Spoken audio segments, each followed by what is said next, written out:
All right, guys, listen up. We're live, coming to you guys live. Really want some comments and feedback because today I've gone live a few times today with Medicare Con sponsors, but this one's a little different. We're going to talk about some of the CMS updates and the future of Medicare sales and marketing. I think it's a great topic. I'm sure that most of you are aware. There's a lot of debate on how things are going to go. So I'm going to give it just a minute, let some people get on here live, and Yeah, we'll go I from think there. people are probably wondering what's going on today. All these live notifications coming from the group. Live, live, live. Yeah, we've gone live. I hope I haven't watered down the effectiveness of it by going live so much, but No, no. um, Hopefully, people are paying attention by now, right? that's right. That's right. Maybe I can comment. What happens? I know this won't work. Let's see. What if that worked? Do you see what I did? No. Oh, I did. I only commented on the Go Guru. That's funny. I put at everyone through StreamYard to see if it Oh worked. yeah. I don't use that for those of you watching, I don't use the at everyone trick very often. So you have to forgive me if I use it once in a blue moon. I see some groups I'm in that'll use that crap like all the time. And I'm like, geez, I unfollow them a lot because it's too much. There's one guy that does it like every day at everyone's me. I'm like, it's not even a group that I liked that much to begin with. So all right. Well, that should be getting us on there. It shows that 8 are on there, but it doesn't track all the different platforms. So hopefully you guys are watching. If you are watching, comment. Tell us where you're watching from. Tell us, if we look stupid. Tell us if you can hear us. One thing I really need to know is, can you hear us? Because if you can't hear us, then we need to fix something before we get really, really cooking over here. Okay. So take the time, put in the comments. And you also, if you look at this, it'll say, live viewer comments show up on StreamYard. So there's a way to, let me put that up there. So we can click on a comment. So that's for us. We can click on a comment to show it on the screen. But there is a way, can't remember, to get it where your name shows up for us. But either way, if you do that, we're going to put you up on the screen and show that you're involved. So if Matt Murray's watching, of course, he'll say dab if you're You got live. to go to StreamYard.com/Facebook. Go to StreamYard.com/Facebook and enable the permissions, and then you will be able to, or we will be able to show your name. Then we can see who's doing it. Otherwise, it'll say like Facebook user. So StreamYard.com/Facebook. Anonymous. Awesome. All right, we got a few more viewers on here, and sure, it'll get more later on. So, CMS update. Just talking to our partners and making kind of a clear distinction of what we can and or should and shouldn't say about the updates. Is CMS recently came out with the new clarification on the rule. I use the word clarification lightly because it was somewhat clear as mud. You had to get a lot of lawyers that made some kind of clarification posts. Notably, Capstone as a consulting group and Marwood both made a pretty quick response that said that in a lot of ways it was good news. It was better than what could have happened for TPMOs and FMOs, or FMOs, which are TPMOs, as in that it wasn't limiting compensation from MAOs, which is Medicare Advantage organizations, to TPMOs, FMOs, etc.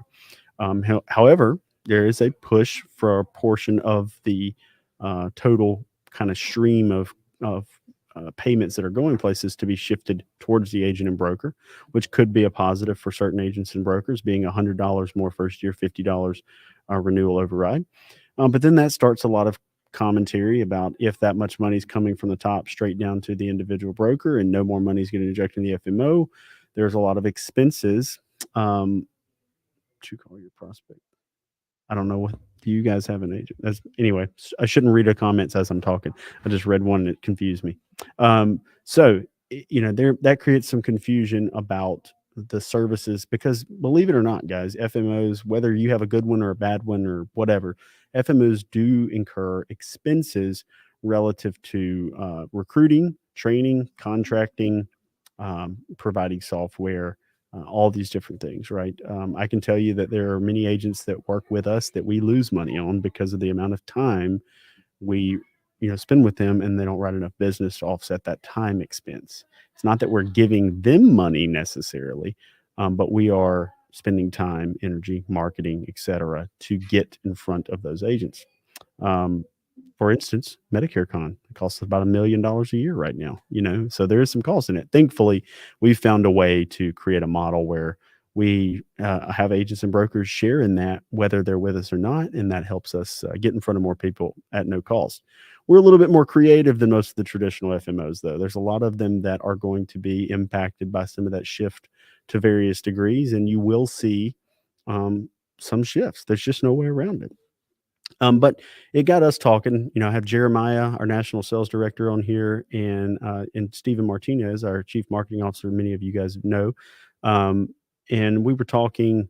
I think was it late last week or really early this week about how this is going to impact certain groups versus how it could have impacted versus how it still might impact. We don't know, and we were just so happy that the core agency that we've built in several of the agencies that we've helped build or helped them build have built their agencies in a way that Um, CMS isn't after them. yeah, I was gonna say it Because almost goes unaffected by what they've done here, and it's not the first year that CMS has changed things up, but it's the first year that they've targeted the marketing money, I think, like they have, and so it's shaking things up, quite a bit, and there's been a lot of talk about it on the FMO side, but yeah, I think the initial reaction that we were seeing that everybody was posted in the group was it's an initial pay increase for the street level agent, which is good, right? Like everybody loves a pay increase, and that's great and all, but where are we taking that from, right? Where is that money coming from? I think that's the big question, and I think the answer to that is it's coming from the FMO, right? It's coming from that upline, that intermediate barrier between you and the carrier, because as much as we would all like to go get a contract direct with the carrier, the reality is not everybody can go direct to the carrier and get a contract. So the FMO becomes necessary, right? And so, yeah, how is that FMO being compensated for their time, their efforts, and support that they're giving you? That's what we're got to figure out, right? And so, yeah, how do you build an agency that is going to be unaffected by any type of move that CMS makes when it comes to how the FMO is treated or the marketing money is treated? yeah, Um, how is a business going to be impenetrable, to some degree, on regulation, on compensation, or override, or marketing money, or whatever, and it's I mean, obviously there are certain things like if they eliminated commission altogether that would, be an issue. But this was a pretty strong attack year on for the marketing and distribution side of Medicare Advantage. And when I say attack, I mean, you a lot of times I feel like the information that some of the senators and CMS officials are dealing with is limited, and maybe sometimes it's very they're getting really loud groups that are making a case for a certain way. But the thing is, this was still probably since the enactment of the first scope of appointment when Medicare Advantage first came out, before it was such a widespread, over 50% of the Medicare population enrolled in program. This is the biggest year of I'm trying to think of another word besides attack. Push to regulate, right? And we still didn't get technically still like the agent and broker comp got an increase. It's just that now that comes from somewhere, and so I don't think that compensation in general is really being targeted. I think what's being targeted is how is it being paid? How are we incentivizing? How can we level the playing field for regional carriers, smaller carriers, whatever? And so the message for us still stands that if we can help you build an agency that if the comp moves this way or that way, it doesn't affect yours. There are some businesses right now in the industry, and I use the term business lightly, because they're very undiversified, that are probably really squirming because that shift. They have this little sliver, and they're being shifted out, right? And it won't kill them completely, but it could impact them. And so what we want to do is help agencies build in a way that they don't have to worry about that. They have they're controlling the majority of the stream of income. The agency that we've built, if you've been to Tupelo and you've seen our agency, um, behind the agency, behind the marketing, or if you're a downline agency principal that's been in here and worked with us one on one, you've seen that the LOA culture, the revenue stream, the ability to reinvest in marketing, the way that we do it is what we consider to be the future of the sales and marketing side of the entire senior market, but especially the Medicare side, considering that that's the one that CMS and the federal government controls the ability to regulate compensation on as much. Yeah, I think we when we were talking, Justin, I think the what we're seeing right now in the market is a lot of FMOs are gearing their conversations towards trying to either keep agents calm or trying to tell agents how to cope with the potential rules that are coming down the line, whether good or bad doesn't really matter. But I think when we talked, the idea was, why would we really kind of set our time aside and talk about the potential of things when we could still create this? This is a great time to adapt your agency, right? And protect yourself, protect the business, protect the legacy. Whether the rules change or not, irregardless, this should be an awakening for you to show you that this is a volatile market that can change today, it could change tomorrow, it could change next year. And if you're thinking that these rules are just going to stop now in the next 10 years or you can be just fine, I'm telling you that you're absolutely wrong. The market is going to continuously change. So why not take this as an awakening, adapt your agency now, and if things change in the future, your structure should be protected. And Right. that's why I believe this behind the agency is probably one of the most important meetings that that we are probably going to be holding as an agency, maybe even this year. That I think agencies, whether your structure is field or current LOA, is very important to attend, pay attention to, take notes, and hopefully take that home and adapt. Absolutely. Yeah. And so we are going to do another behind the agency, May 9th and 10th. We're doing one right after Medicare Con. We decided we weren't planning on doing one that fast after. But with the current environment, we just feel like it's a really good time. We also created a $1,000 discount off the typical price over at behindtheagency.com to get people there. Agencies that are working with us can already attest to, the way that we're building the business is different. They're not worried about, administrative overrides or a small element of any revenue that they're getting, not the entire revenue stream. And when you can control the quality of your own marketing, you can learn how to market in a way you can plug other employee style agents in with, benefits, and it feels like a job. And some people say, oh, agents, I remember early on people would tell me, um, it takes a very specific type of person to do this. Well, to get off the ground as an independent agent, I agree.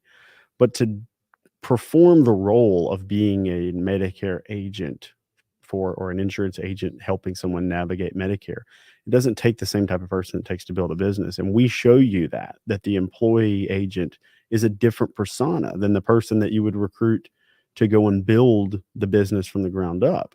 But it doesn't mean that they can't be as effective or more effective given the right guardrails to the business, right? If you have the right marketing guardrails, systems, processes, etc., it can work out tremendously for them. And that's what we teach at Behind the Agency. It's what we work with our downline partners on. So, as a caveat to the Behind the Agency side, if for some reason you can't make May 9th and 10th and you really want to get the information available, we'd love to work with you one-on-one as an agency. And that might look like a contractual partnership. There's other ways too, but what I would do is reach out to Jeremiah. You go to Jeremiah at BobbyBrockInsurance.com.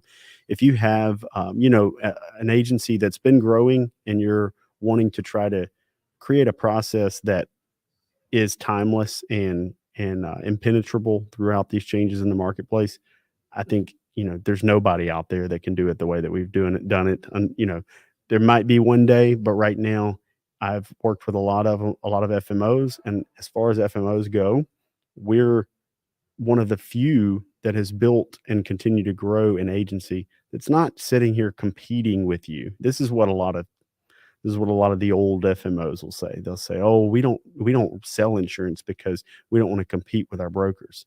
What's funny about that is it's almost none of those are true anymore. because if you go to any of the biggest FMOs around there, they all own their own call centers internally now. Okay.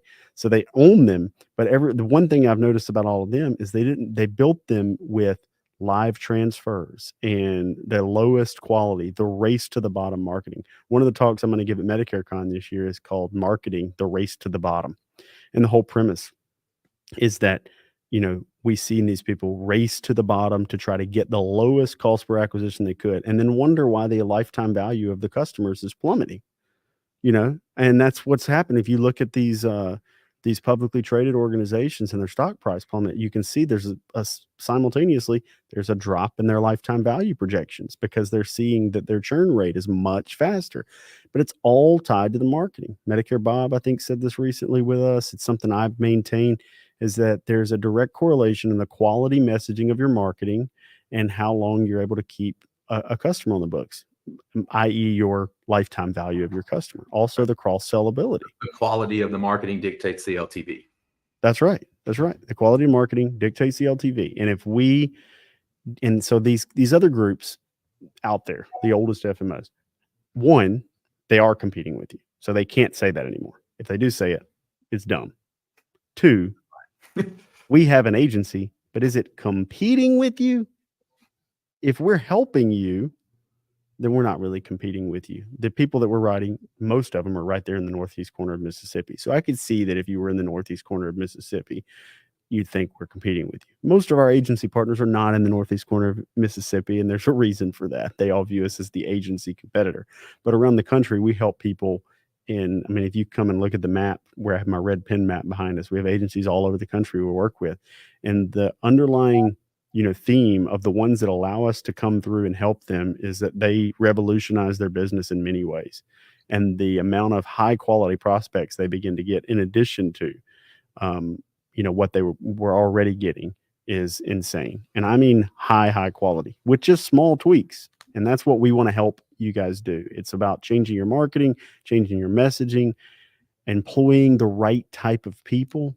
I'd love for somebody to tell me in the comments somewhere, how many times they've actually tried to hire somebody and they hired somebody that ended up being a snake. It's because you don't know how to look for the right people. There's another talk that I'm giving. It's actually on Sean Kelly's podcast, May 3rd.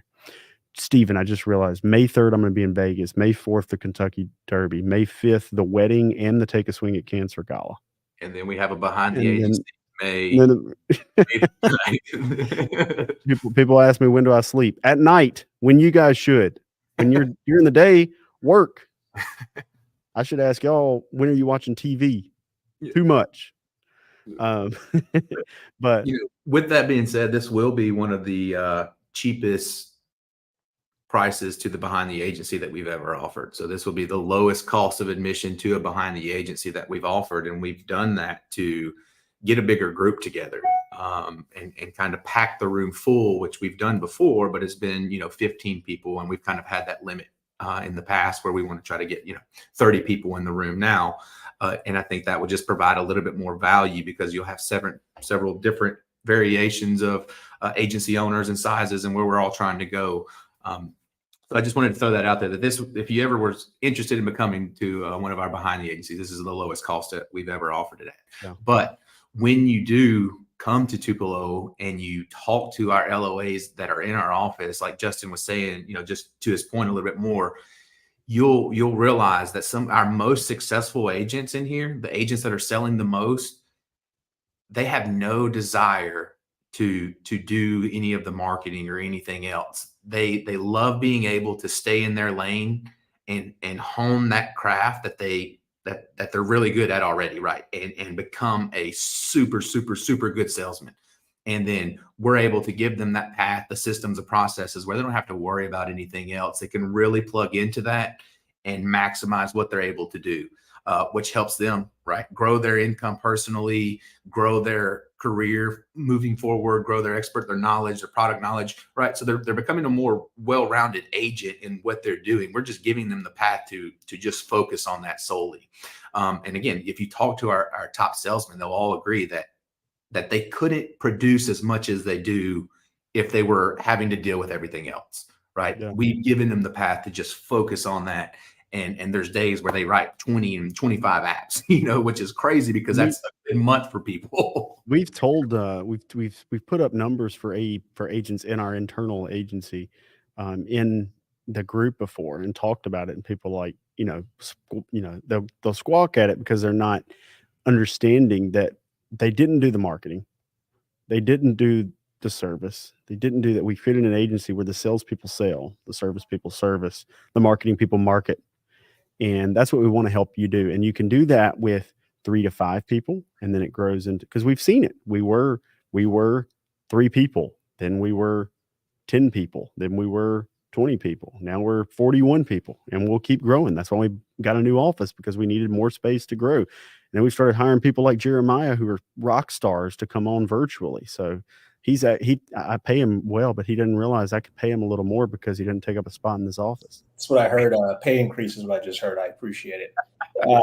I think speaking about pay, by the way, I think there's a misconception always with the LOA industry, is that, well, I have to pay somebody a salary to work for me. I can't afford that right now. Or, I have to have them on their book, or I have to give them an office. I mean, there's a lot of misconceptions when you develop the LOA mentality that I think the industry has allowed you to just think, but nobody has really said it out loud that you don't need to pay the individual salary to make them an LOA. You don't maybe need to have an office. Man, we can take what your misconceptions are at this event, and we can sit down and we can either explain it's wrong via this way, or that is right, but it's right because of look at the structure and how it works here. So I think with this meeting, and I would really like to think moving forward, I think BBI can really be the pioneer of redeveloping what does the LOA market really look like, and how can you help change that market? And Justin, maybe you know the figures on this, but I would venture to believe that out of 100% agencies out in the market right now, less than 10% are probably, and when I say market, I mean the field market, not telesales, are probably less than 10% are probably developed in the LOA model, where it's actually been relatively successful. And believe it or not, Justin, you were saying this earlier, and I will double down on this, is that they're the FMO. You'd be very surprised. The number one agency that sells for some of these FMOs are the agencies that they own. That's right. And it is mind blowing, and there is no upfrontness about, this is how we're making millions of dollars in our LOA. This is how we're developing our agency. This is how we're doing lead generation. They're all telling you the exact same message that you're hearing from one FMO to another FMO to another FMO, but none of them, or most of them, I should say, have not opened the door to their own agency and said, hey, come in, let's show you how we're making money so you can go do it yourself.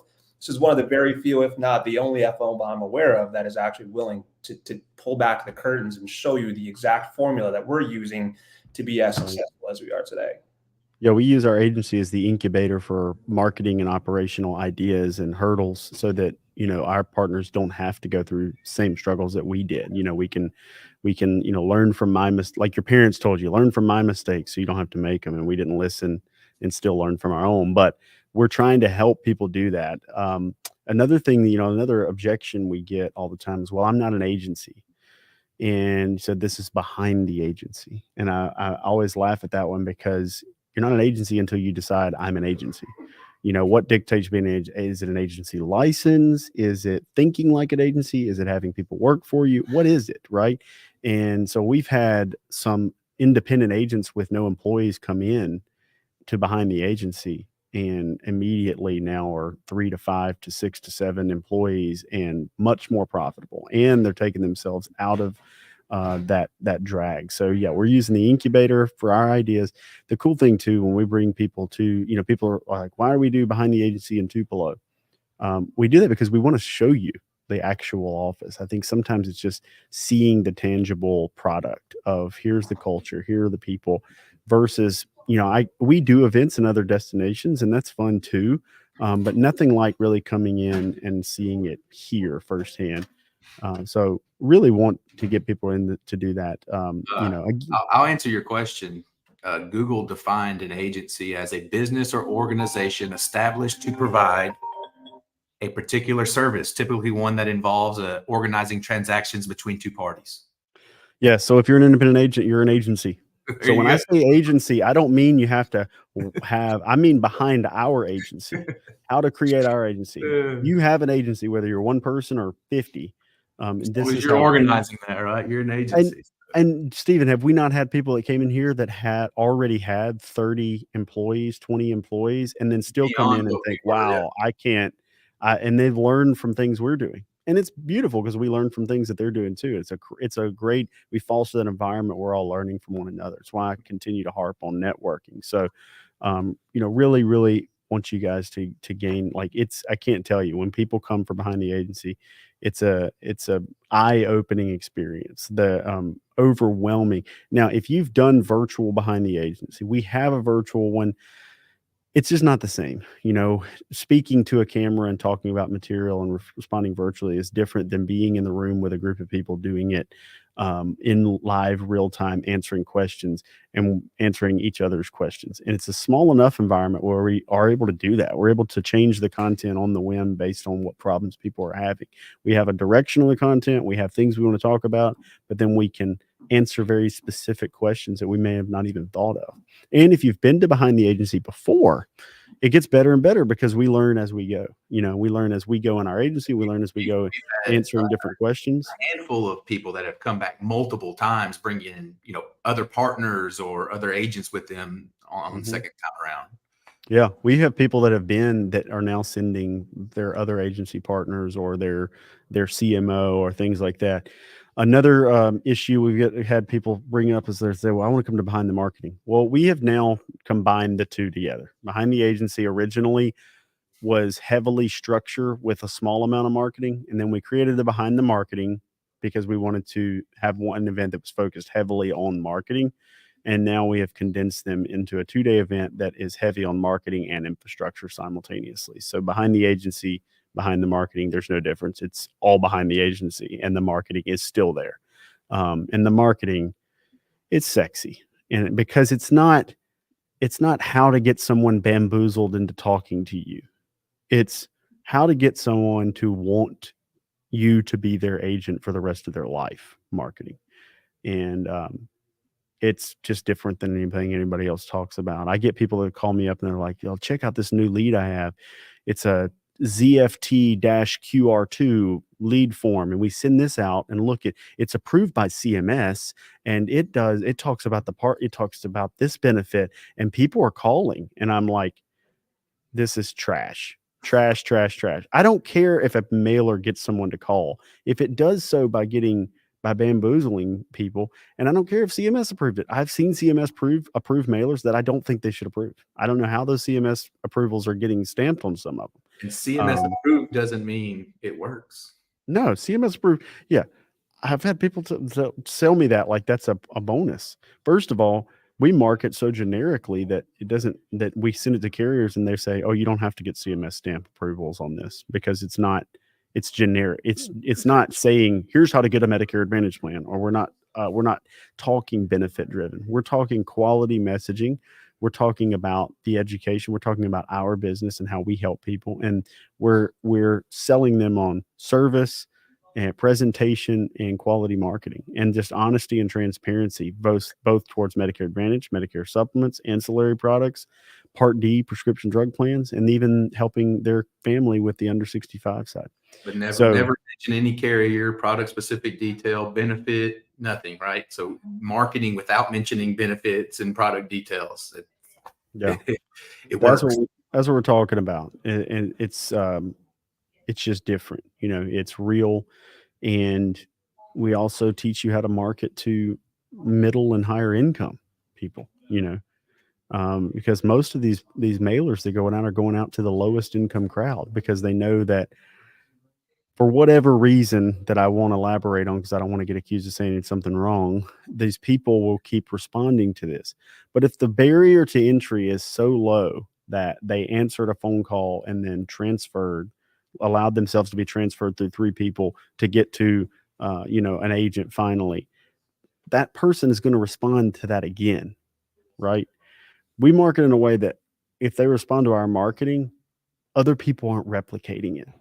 Not because it's complicated or expensive, which it can be, but expensive isn't a real thing. Expensive is what a silly word. Oh, that process cost $100. But Okay, that process gave me a 700. Then is that expensive? It's expensive not to do it. Okay.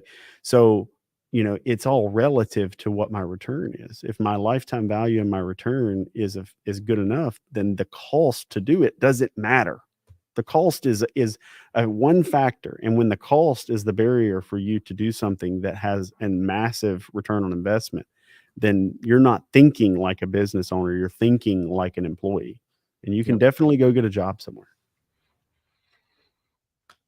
So, Yeah, I like it. well, guys, listen, behind the agency, if you can't make that event and you're going to be at Medicare Con, please bend our ear. Jeremiah is going to be there. He's going to be at the BBI booth a ton.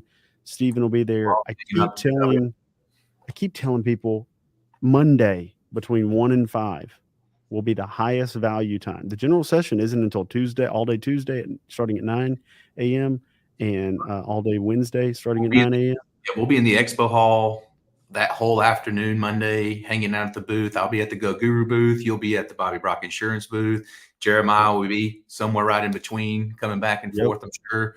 So, I mean, we're all going to be right there in the expo hall all day. Like Justin said, grab us. That's going to be the time where you can really get something out of it, because again, we're dedicated to the networking during that time. I mean, they need to come to Medicare Con, right? They do need to come to Medicare Con. But they pay to. I mean, why would you not get the value if you're paying? Get the dang value while you're there. I mean, come on, you pay more. So go when you're there, seek us out. We'll have 2 Go Guru engineers in there. That's Drew Langford and Stephen Estes will be there. Will not be there. He's hopefully having a baby here in the next 48 hours sometime, so he won't be there. He has a great excuse. And then we'll have our contracting team there, the entire contracting team that you can meet there. They know more about releases and contracting processes than most of the people in the country. They're great to talk to. We'll have tons and tons of sponsors. Josh Lustig, Medicare Bob Bache will be there. Shane Souders, the founder of SRG, will be there. We'll just have a tremendous amount of talent there that you guys need to get in there that afternoon. Also, if you haven't downloaded the Medicare Con app, please download it. I keep saying it because every time I do, 2 or 3 more people download it. You can go to the App Store, type in Medicare Con, use the all caps password, all caps. That means all uppercase. So I got asked that. All uppercase. Somebody asked me, does all caps mean all uppercase? But Medicare Con 2024, no space, all together, all caps, all uppercase. All uppercase letters. So I felt like a first grader. So all big letters, sweetheart. But yeah, so Medicare Con 2024. That's really good too. Someone put this in the group, but you're able to go on there and schedule meetings with people right now. So you can go on there if you want to dictate exactly what time you want to talk to us, but ahead of time, you can go on there and try to schedule a meeting with us, and then we'll approve that and meet you at the networking hall. And you can set all that up through the Medicare Con app. And then you can get all the information on the sponsors. So you don't have to go around and collect all their cards. You can go around, all their contact information will be stored in the app. You'll be able to check in at their booth. And so that sponsor will know that they've talked to you, and you guys can exchange information via the app rather than having cards or the tap cards and QR codes and all that good stuff. The app is meant to just streamline the networking process. So definitely download that and get involved with it. Right. And we'll have a tremendous amount of our team there that you can schedule. We'll have several of our top agents there, like Jackson, Taylor, Holt, Rushing. They'll be in the app. So you guys can get on there and schedule one-on-ones with them, talk about their sales process. Our contracting team should be on there. Stephen will be on there. Jeremiah will be on there. You can reach out to Jeremiah and try to set up meetings. We can't always do every meeting, but yesterday on a live with Josh Lustig, I said, look, if you get on there and let me know that you're going to be in town Sunday, I'll have lunch with you. And so now I'll have a lunch at I'm trying to schedule it right now, a lunch at Nobu with several of the people that reached out to me after yesterday's live, and I'll do the same thing. If you guys will reach out, I'll try to get the biggest table I can and get the first people on Sunday for lunch at Nobu. It'll be at Caesars. If you haven't been to Nobu, it's freaking awesome. And if you know, reach out to some of these guys, Jeremiah, Steven. Also, there's still some front row upgrades available, and we do have a dinner. We just actually paid for it. It was almost $300 a head, so it'll be pretty nice. I hope people are bringing they're hydrated and can drink some good bourbon or something that night to make up for it. But we have a dinner planned. It'll be Steven will be there, Medicare Bob, Jeremiah will be there, Johnny Brock will be there. Who else? Somebody else. Oh yeah, me. I will be there for that dinner. That is in between. I think it's Tuesday night, in between the end of the event and the diamond party. So right. I got to eat sometime. So I'm going to eat with you guys. So we can do that front row upgrade. If you're not already front row, let us know and email us at info@medicarecon.com. We'll get you a link to upgrade. It's not available on the website. So if you're interested in setting front row, email info@medicarecon or Justin or any of us, and we can get you in touch with somebody that can upgrade that for you. Yep. info@medicarecon.com or DM me on Facebook and we'll get you upgraded. Hey guys, listen, behindtheagency.com. If you're interested in talking to just going ahead and straighten and working with us directly, email Jeremiah at BobbyBrockInsurance.com.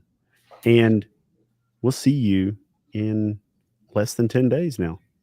It's going to be awesome. I'm getting pumped. I normally get pretty excited around this time. I'm excited. It's like my favorite time of the year. It's like, this is like Christmas when I was 6 years old. I love Medicare Con. So, like I told somebody earlier, man, all my friends are in the industry. So it's like, I just throw myself the biggest party every year by creating Medicare Con. That's what we've done. We're throwing our own party. So, and we all love it. We can't wait to see you all there. So, if you're not going to be there, come to Behind the Agency. If you're not going to be there and you want to join us and then schedule a site visit, we do have an open door policy to our agency partners where we let them come in and visit the agency. So if you join us and then you want to come schedule some time when everything slows down in June, probably, more than welcome to do that and get some one-on-one time with us. So talk to you guys soon. Thank you very much for being here.